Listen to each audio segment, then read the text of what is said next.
Thank you for the nice words. I think I like my name Zumthor. You know, Tor means gate, right? But zum house would be bad.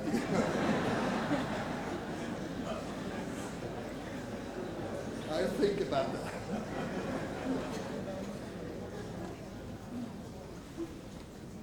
So it's a pleasure to be here. I always wanted to come to Israel.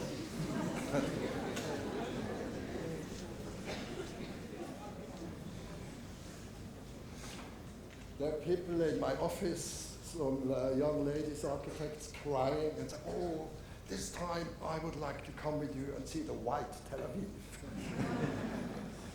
Okay, I'm sure they'll come. To my lecture, I think it was almost a year ago, a friend of mine, Philipp Ursprung from the ETH in Zurich, he called me and said, "Would you like to come and speak with a group of art historians in Zurich on a little small symposium on presence?" And I said, "Who is there?" And they said, "You would be the only architect. There would be art historians and some philosophers and sociologists and so on." So I think this is a bad idea to go there. You cannot hear me? Everything lost already? Getting better? Okay. Okay. This I should not use, right? I should not use. This is double somehow. Wow. Okay. Anyway, so he's a friend, Philipp Ursprung. He is heading the chair for the theory and history of architecture at the ETH. So I went there in the Cabaret Voltaire. Cabaret Voltaire in Zurich, in the Old City, this is where the Dada movement took place. So this was a beautiful room with these old walls, and the stucco comes off and so on. I said, "How come I don't know this place?" They said, "It's all fake." It used to be there, so somebody, but it was not there anymore. So somebody put this all there as if it would be an old place. So that's the whole thing started there. So we were talking about presence. Everybody was supposed to be talking about presence. And presence has been a big word for me for a long time. More and more. I remember some 20 or 25 years ago, there was an artist using for the first time the word presence on a work of myself or of his, I don't remember. Too much presence here. Okay. Typical school of architecture. It doesn't really work.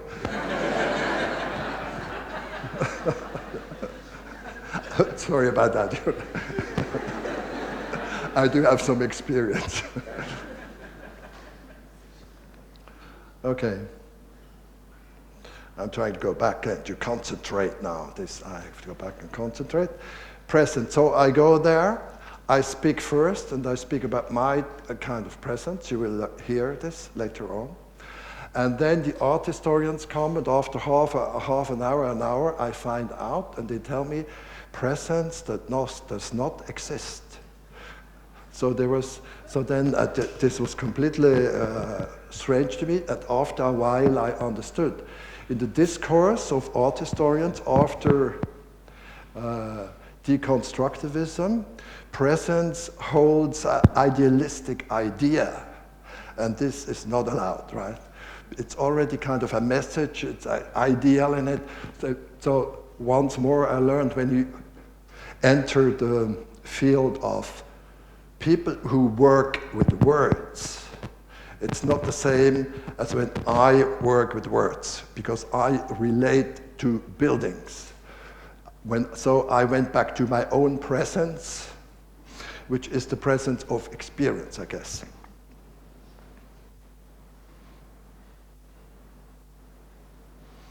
So when I went through this, then I will stop with this anecdote. So, but this is sort of an introduction. So I went through this. I felt a little bit uncomfortable with the art historians, but there were nice ladies after the meeting there, the Gabriel Voltaire, they came to me and said, "Don't be sad, we like your buildings." So they were obviously talking about something else. So I then, what I did there, I was making these 7 personal observations on presence there at Gabriel for these guys. And then some later I had to do a lecture, a few days later, I had to do a lecture in London. So I had to go to London, so we were preparing this lecture up with some architects in the office, and I decided to show some of my beautiful new projects. And then Annalisa, sitting here, my wife, she saw this and said, "Why are you showing these boring buildings all the time? Talk about presence. You should do again what you did then," and this is what I did. So I again did this. I went to London. So you're also not seeing any beautiful or bad buildings now. So this is what I did in London. I was maybe a bit more thoughtful, I don't know, maybe a version of it. And then I think it went pretty well, but then I forgot about it. And now you listen to me thinking about it again for the last time in my entire life. I will do this once more.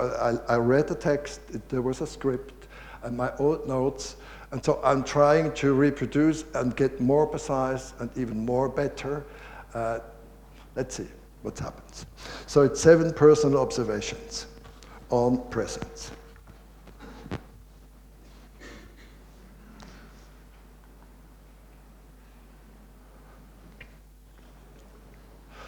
There is spring 51. So I'm born 43, so I must have been 8. And I only know 51 because in the house of my father, he just built then, there was written somewhere 51. This I remember as an image. And there was this beautiful day. And there was no school. And it must have been really spring, I can smell it. And then I was playing in the village nearby the Alsatian border, close to Basel. And then I remember me running as a boy. And there was this lightness and elegance I do not have anymore. I can see this now in our grandchildren again.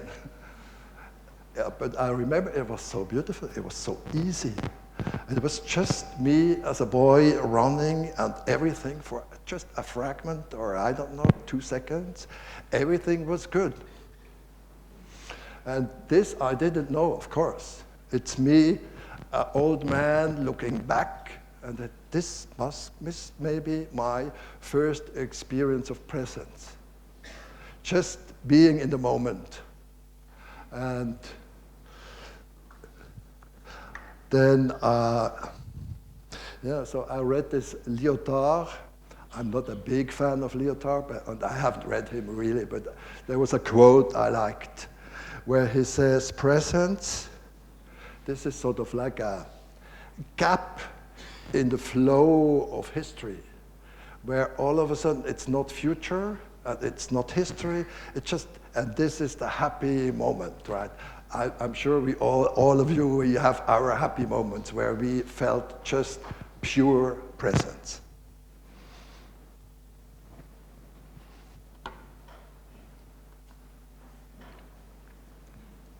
So this is not the landscape of my youth. I wasn't running here. This is the landscape of my last 30 years. That's where I live now.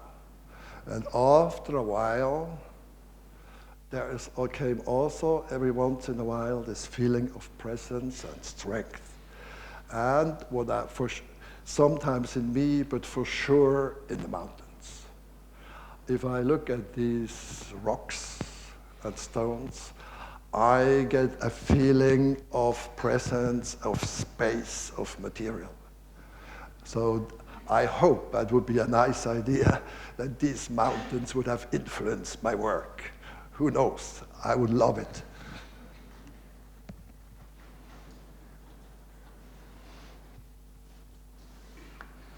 So of course the question comes up as an architect. Can we as architects in doing buildings, can we create presence?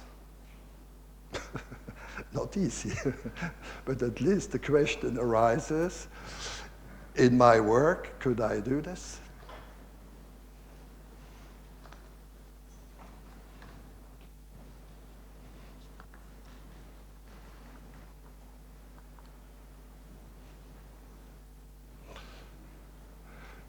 So you might not know this writer, an Austrian writer, late Romantic period, Adalbert Stifter, an Austrian writer actually, Adalbert Stifter, his name is. He is not so well known anymore nowadays. I love him because of something like this. I start to read a novel, and then he describes a group of trees, and then you can start, he describes the branches, and then all of a sudden these branches start to move, there must be wind, and then it gets bigger, and then there's a landscape. All of a sudden I see this is an immense, huge landscape, but there's no human being. And this goes on for pages. Then comes a river. And believe me, it's not boring. It's not boring at all. And so this goes on for 10, 20, 30, 40 pages, no human being, no action. And all of a sudden, this landscape, I can feel it, you hear it, there's the light there, you hear the rivers, and so on. Maybe, I don't think maybe I'm a romantic. Maybe not, I don't know. But anyway, this gets to me, and there is this presence. I can then physically feel in me reading this. So if Adalbert Stifter can do this, maybe I can do this.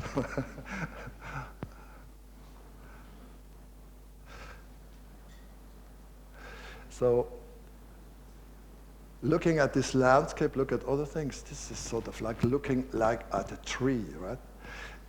I look at the tree, and the tree doesn't tell me anything. The tree does not have a message. The tree doesn't want to sell me something. The tree doesn't say to me, look at me, I'm so beautiful, I'm much more beautiful than the other tree. This is, goddammit, just a tree. And it's beautiful. So I'm absolutely fascinated by things which do have this quality of just being themselves, being sort of like resting in themselves, self-evidence. Then I read, you must know this better than us, and I discovered some 20 years ago, I discovered William Carlos Williams, American poet, 40s or something, 30s. He lived in the countryside, he was a doctor, I think. So his obsession was write poetry. They're beautiful, these poems. It was to write poetry, poems, which sort of become the thing itself. Crazy idea, right? But so he's so close to his subject matter that there is no gap of meaning, of interpretation. What he does is the thing itself, his idea, and you can feel it. You can feel it. He actually so close to the thing that it's not what when I was a boy thought poetry is. Poetry is making huge, big kind of comments about things. It's not this, it's the thing itself. Okay, my impression. He is hung up with this. There's an Austrian famous writer, Peter Handke, and his middle period maybe is one of the best in writing in the German language today. He had the same thing. He said, meine Dichtung muss sich den Dingen anverwandeln. So the meaning, the thing should be what he says, should be actually part of what he is talking about. Carlos Williams. So, like a tree.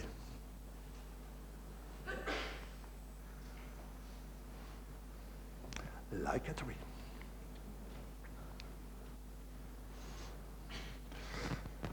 So I look at this, and there's incredible depth in what I see. I don't know this house. Looks Indian or Japanese, I don't know. A friend sent this image to me. But immediately I got this atmosphere of nothing special, incredibly powerful.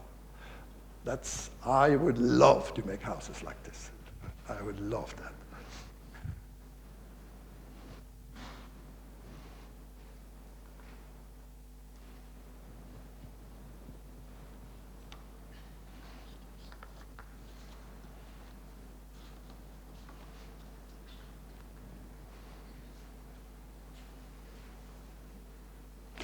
Aha.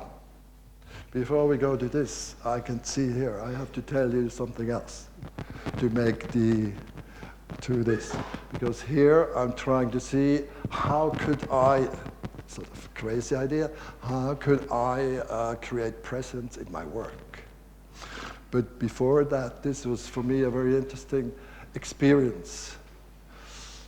Some 20 or even more years ago, somebody gave me a commission to make a carpet. And this firm said, you can do whatever you want.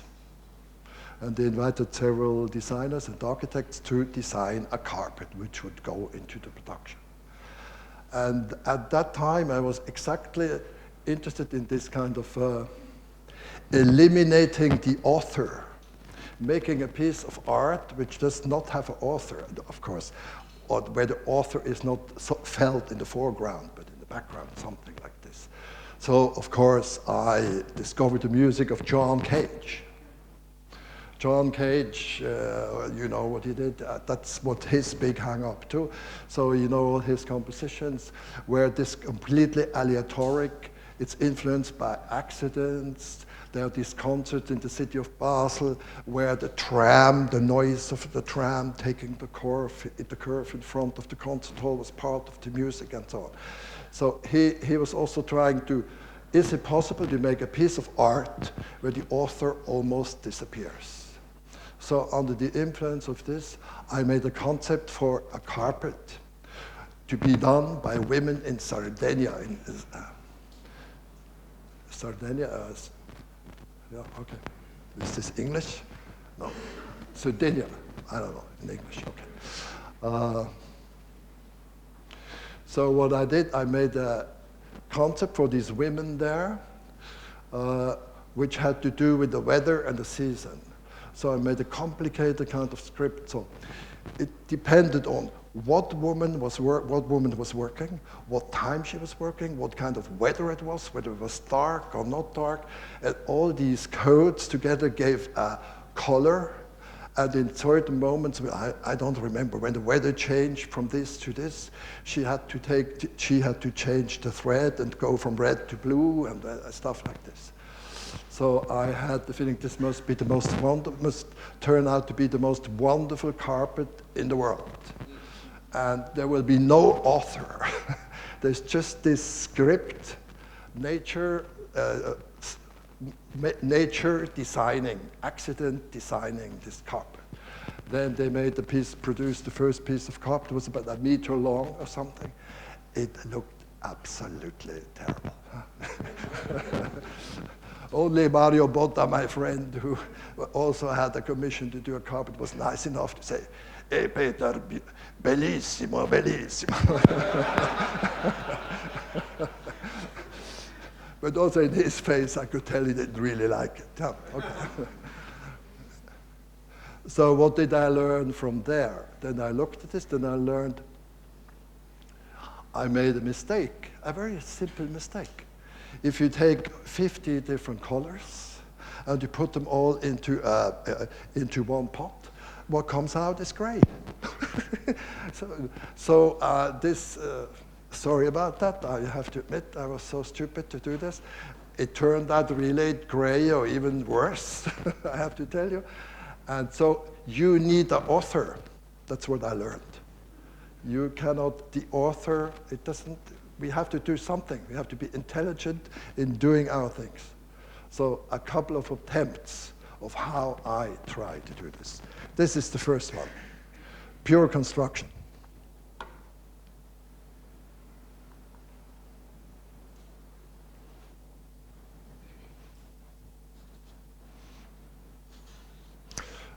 So we all know buildings, they are made of thousands or 10,000 parts.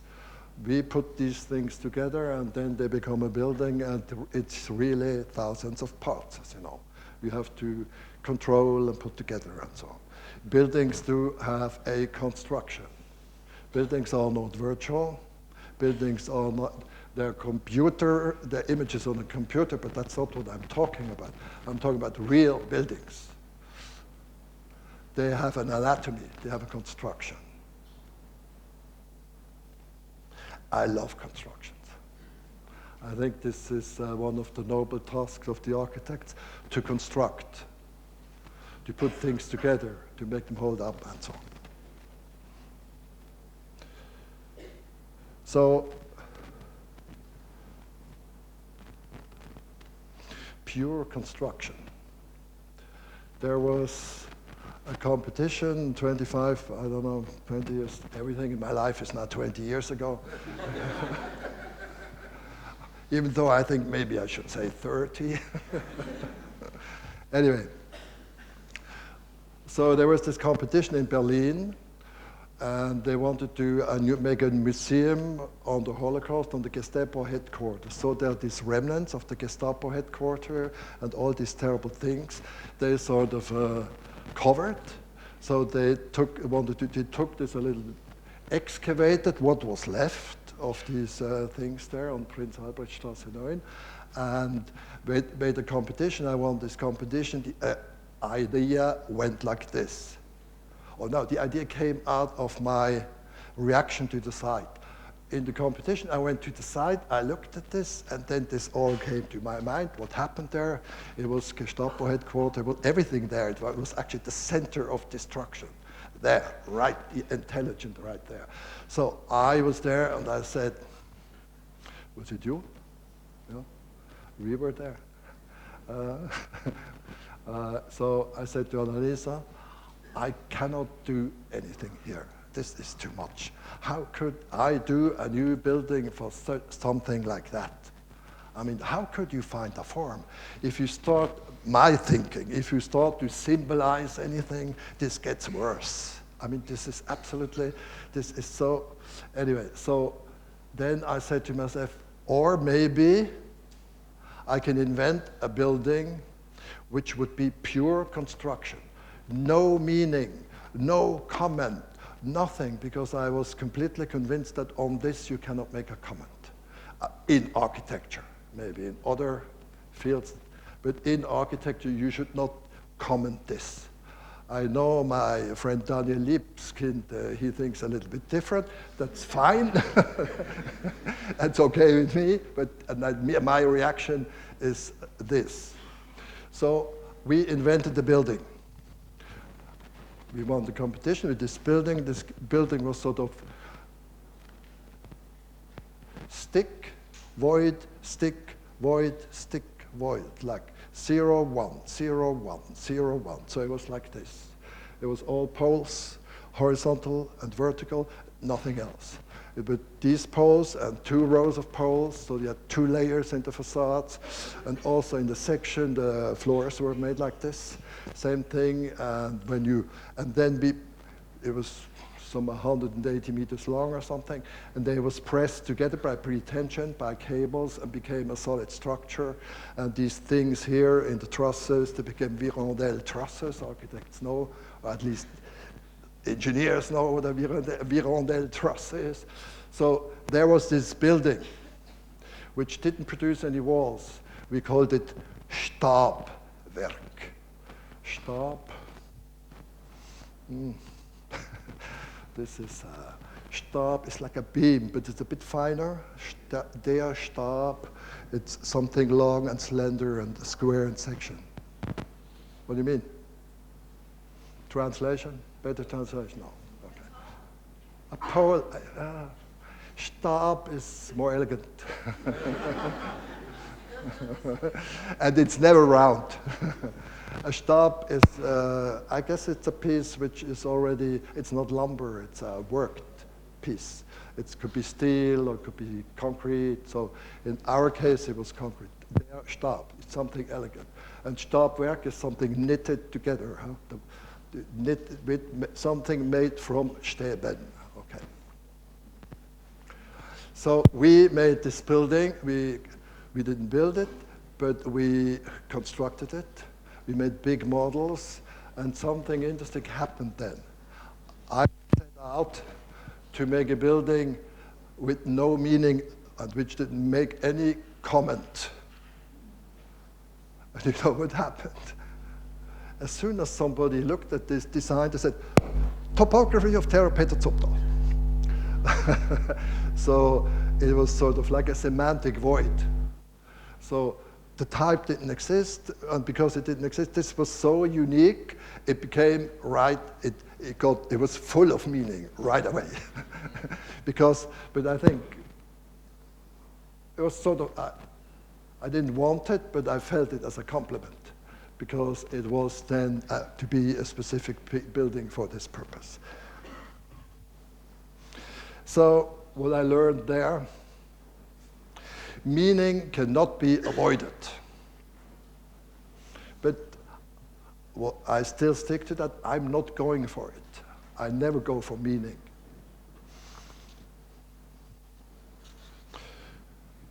So this is 20 years later, all the way in the north of Norway, beyond the Arctic Circle.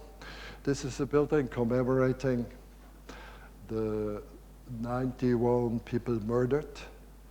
In the 17th century, they told them they are witches.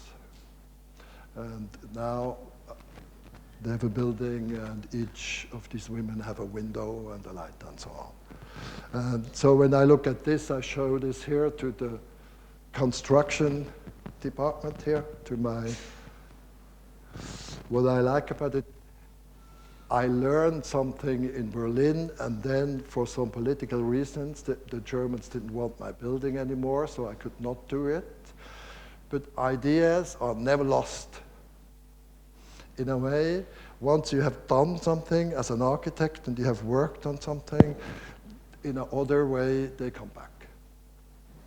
This is very simply made in wood this time.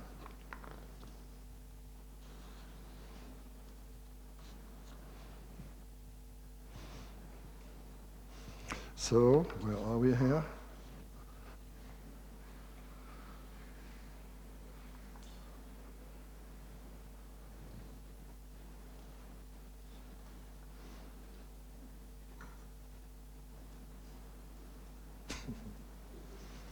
Yeah, okay.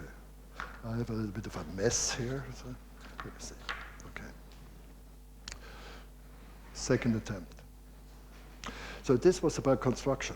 Now I'm going to talk about use. To me, to work for use as an architect is great. I love this. I think this is what, it's very, it's like a great job that we in houses can do something for a purpose, for a use. I like the word use much better than the word function. Please note the subtle difference.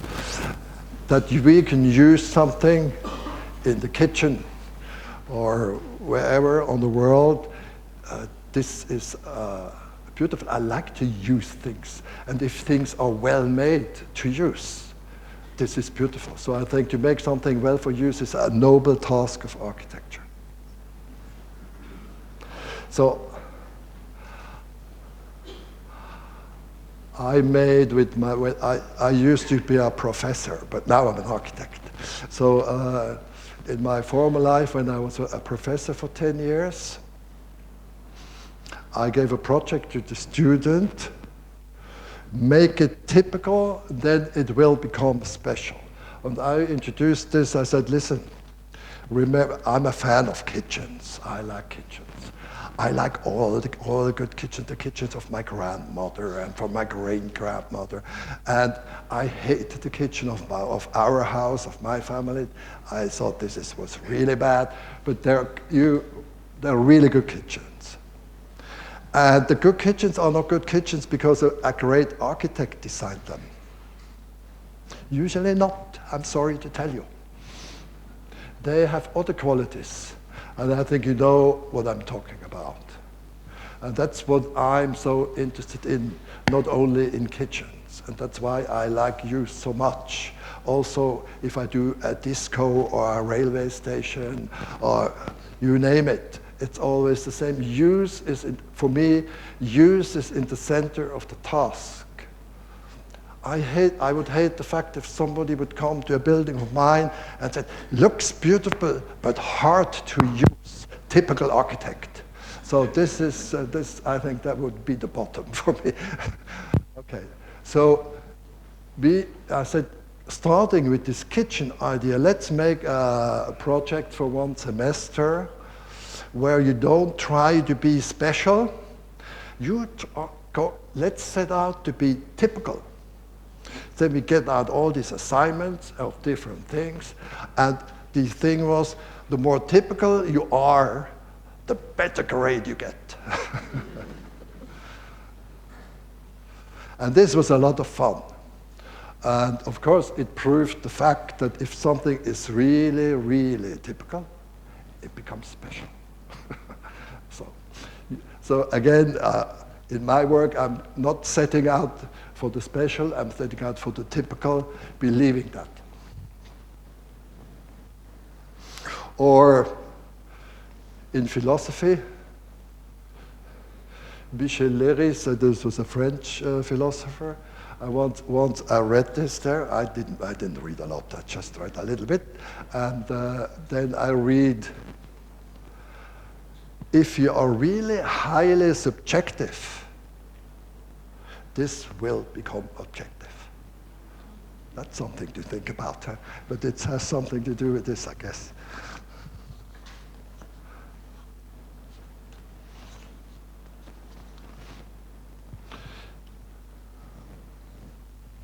The image to this. Now, what are you going to see?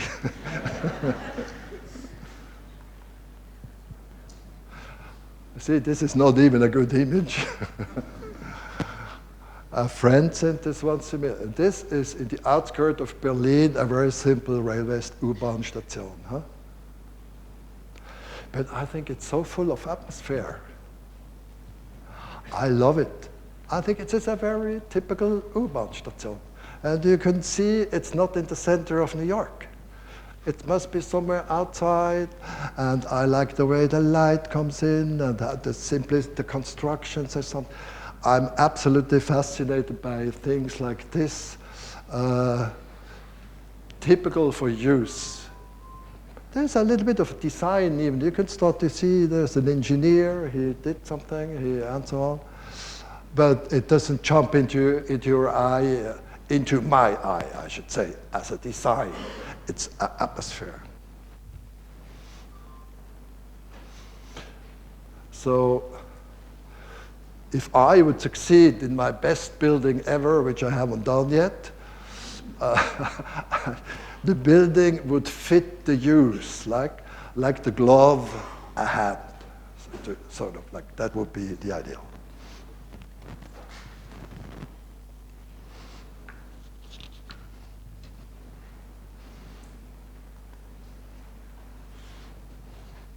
So soon we'll be there, don't worry. I want to have a beer soon too myself, so don't,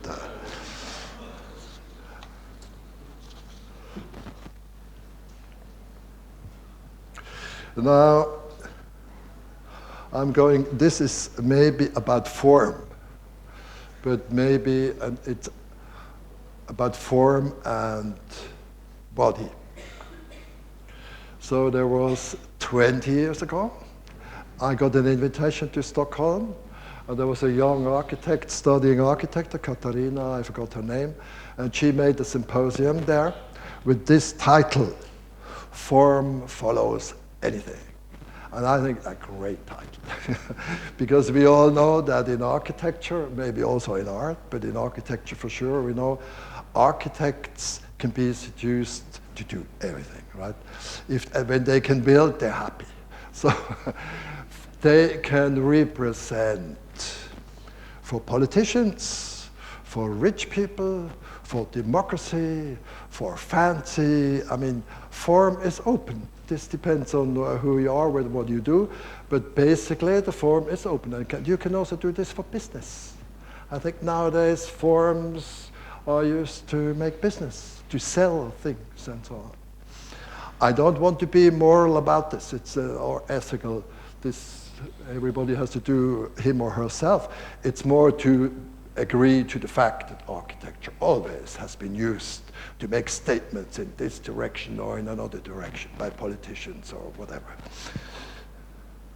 So, I mean, this, she of course knew why she invited me, because she thinks this must be a provocation to Peter Zumthor, that form follows. Form can follow anything. So this, I went there and wrote a small little essay on the body of architecture, so about materials. Let's see, I don't remember what kind of image we have here.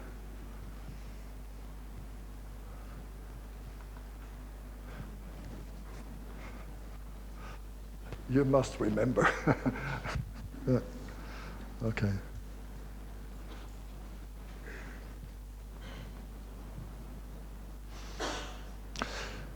So, in the office, or also when I was teaching or whatever, when I work,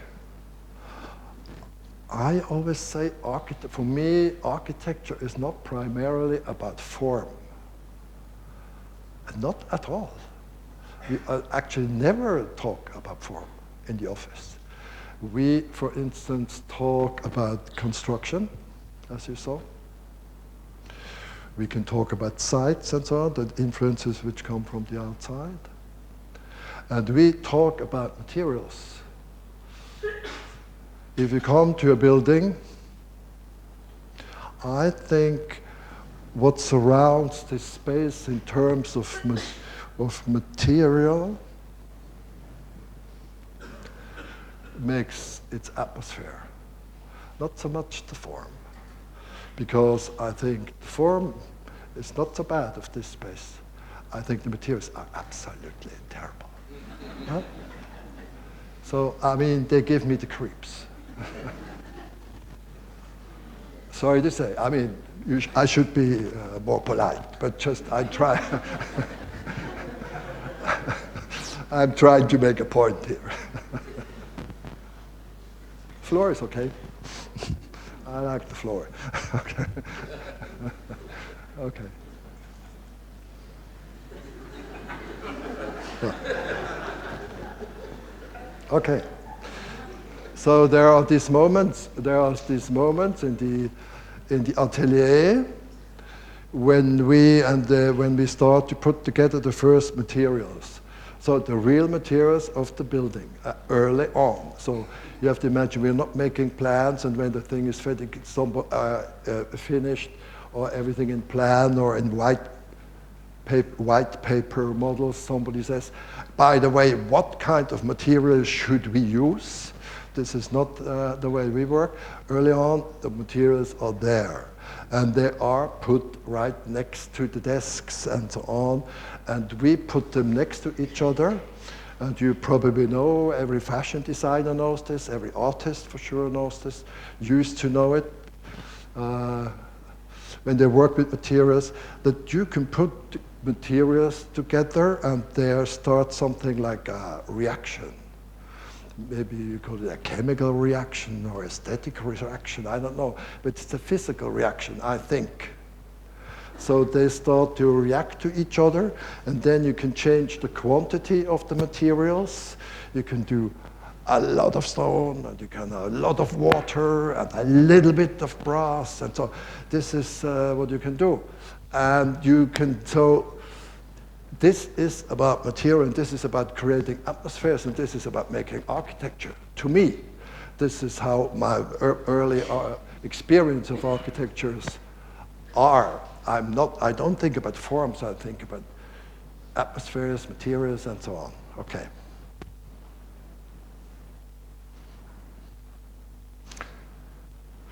This building, when we started this, I learned something. This is about material also, same thing. So this spa, we started, then I found out there is a quarry just 1 kilometer further back, very small quarry. So I decided we should use the local stone. And then I thought, yeah, this must be good, then we don't have to transport the stone from Italy or from Greece or so. Then I found out that actually transport is very cheap. I was a little bit disappointed, so I couldn't use this argument. So. But anyway, we said we should use this stone. Now this stone is a little bit gray and not so special. Also, its qualities, technical qualities, are not so great. But it's a local stone. It's just 1 kilometer further back in the valley, a small quarry. So for about a year or two, we said, okay, we use this stone. But we add, we give to this local sister, we give a foreign brother. So we said we take another stone from Italy and we make the building in 2 stones. So we start to have a concept. These kind of things will be in this stone and so. And this was, I found out after 2 years, because we didn't trust this local stone. And all of a sudden, or maybe not all of a sudden, but over the time, there came the moment when I said, let's do it just with 1 stone. The whole thing. And then we said, look, if we cut it, if we sand it, if we split it, it always looks different. And look, if we trust him or it, and have it, just use it there, and don't give any other foreign red or blue or whatever kind crazy marbles to it, all of a sudden we will start to see its own beauty. So, unfortunately, I see the stone now when I get out of the airport in Sydney. In the lobby, I see it. So this was not my idea. But it became so famous that people use it all over. Okay, but that's another thing. What I want to say, trust your material. And here, we created a relationship of water and stone. And this I didn't know. Working on this for 7 years or 8 years, I found out what you must maybe already know. Stone and water, this is a love relationship. Just work with it. It's great. All of a sudden this came out, we realized. Body of architecture.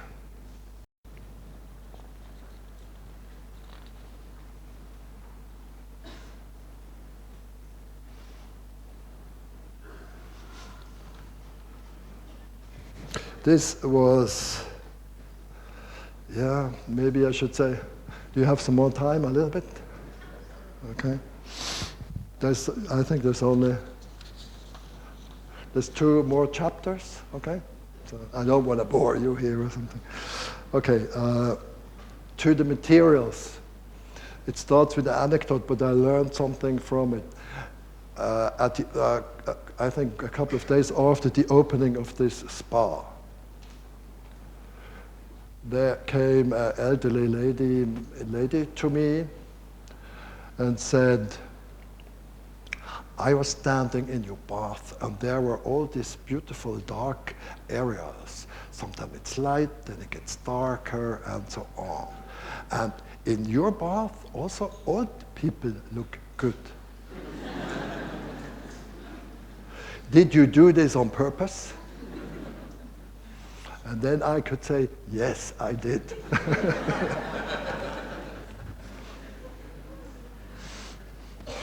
Because I remember the time when I actually once told this to the young guys, hey guys, also old people with wrinkles have to look good in our bath. We need shadow. Now I use a lot of shadow, let me tell you. Okay. So what I learned from this again, from this beautiful compliment from this lady, is there is a relationship, that's my theme here, between the architectural, material body and the body of us, of human beings.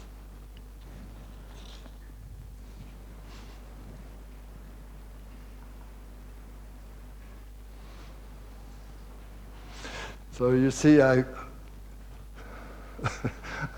always the same kind of themes. So I already told you that I believe it's not about forms. Architecture is not about form. This is the easy part. If somebody wants to say, could we put this window a little bit here or this, then I say, come on, let's not try it. This is really easy. This we can do at the end. I mean, let's do all the other thing, constructions, the right materials, the right light, the right shadow, and these formal things that this we do with our left hand, right? Anyway, so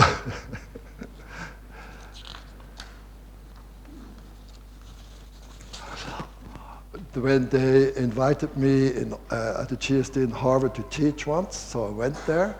And this is, you get bright students there, 12, 14 students. And so this was a great semester. So I gave them the task, the house without a form. So the project, I wanted to see how would this work, right? So I said, each of you writes a program. It has to be a house, don't make it too big. And tell me for whom.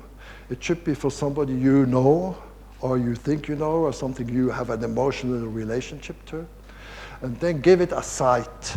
It should be not an abstract site, it should be something you can strongly feel for.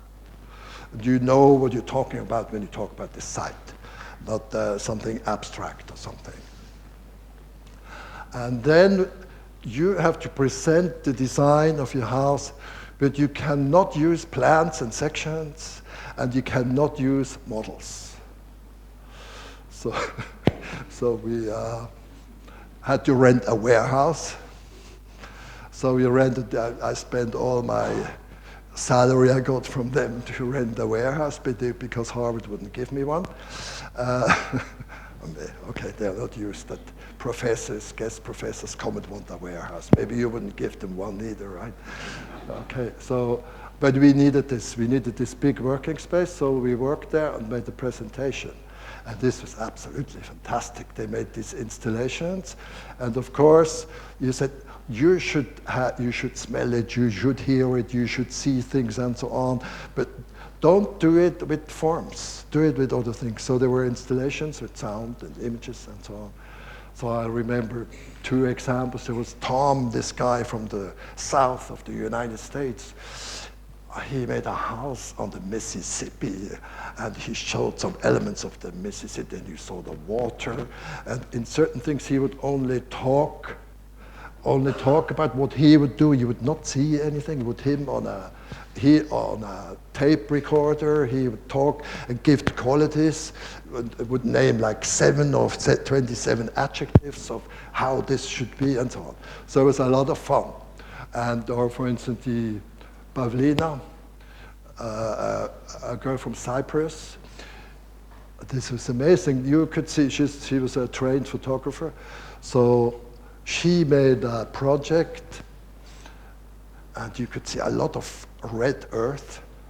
It was in Cyprus, sort of a red earth, a hilly kind of thing. There was no house, but you could feel the earth, and you would see you would see an inside with a window going to the landscape, and a table and a lamp, and there's sort of, what's the place you think, yeah, that's where I want to be in the morning, have my coffee and read the first book or something. So it was a lot of fun. It was possible to talk about a design, the atmosphere of a design of a house without making plans. Because in my idea, maybe you also work like this, I like to make the house first, the building first, and then make measure drawings of the building. So this is why we make a lot of huge models and models and models again, and at the end, it's a measure drawing. It's not the other way around, that we make a measure drawing and then somebody makes a white cardboard model out of it. So for me, what's the idea behind this here? Let's see what the image is. Who has been there? From you? One. So, okay. This is a small field chapel dedicated to a saint. The interior is created by tree trunks we burned, and it smells, you can still smell the fire. It's open to the sky, it rains in, and so on.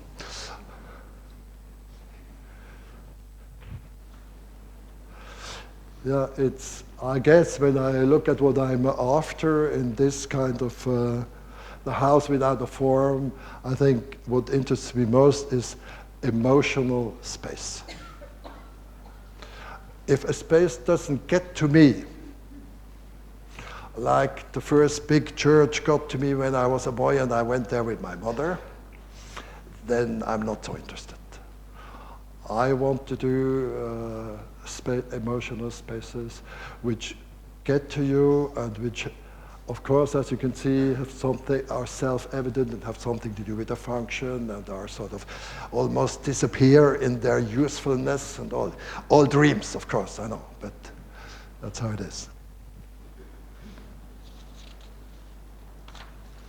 Emotional space.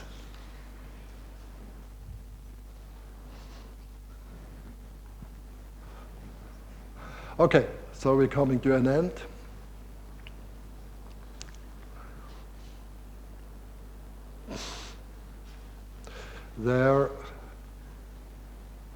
This is a moment I remember when I was listening to this piece. Kim Kashkashian is this great viola player.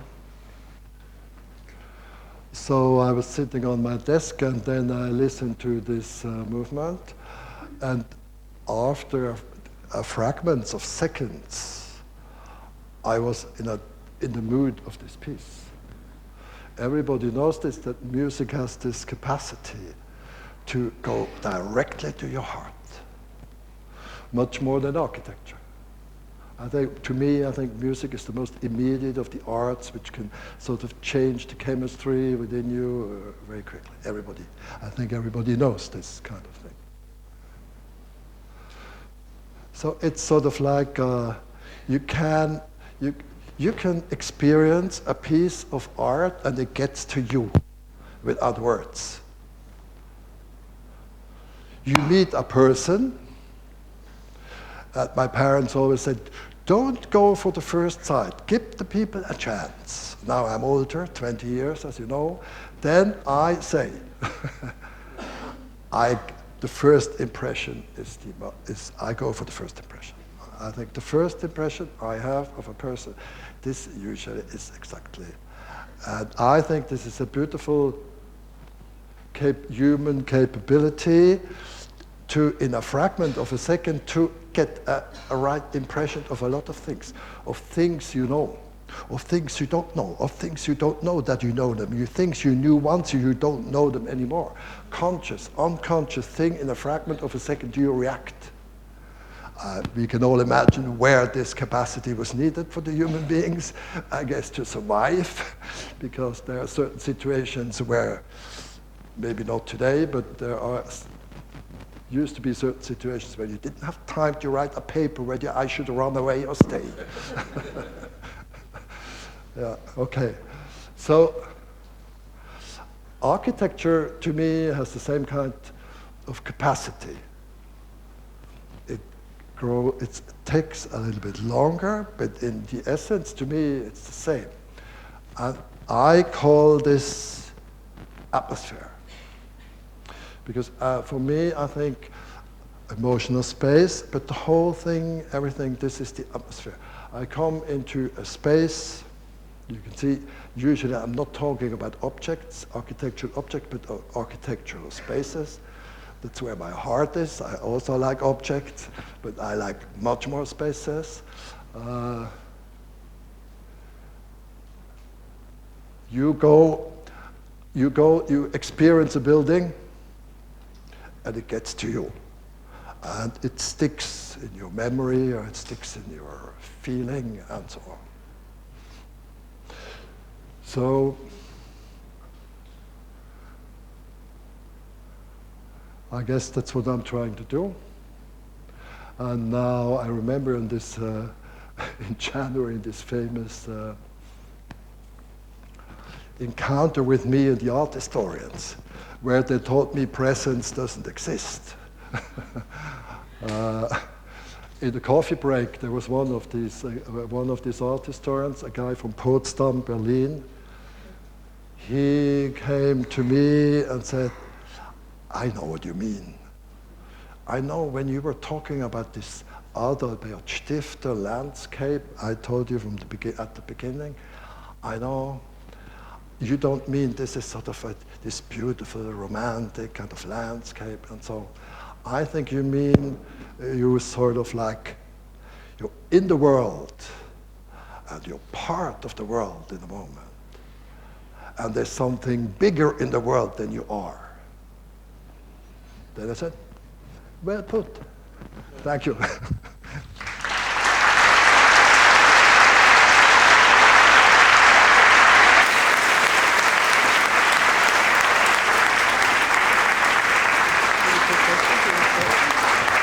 Sit down. Maybe more.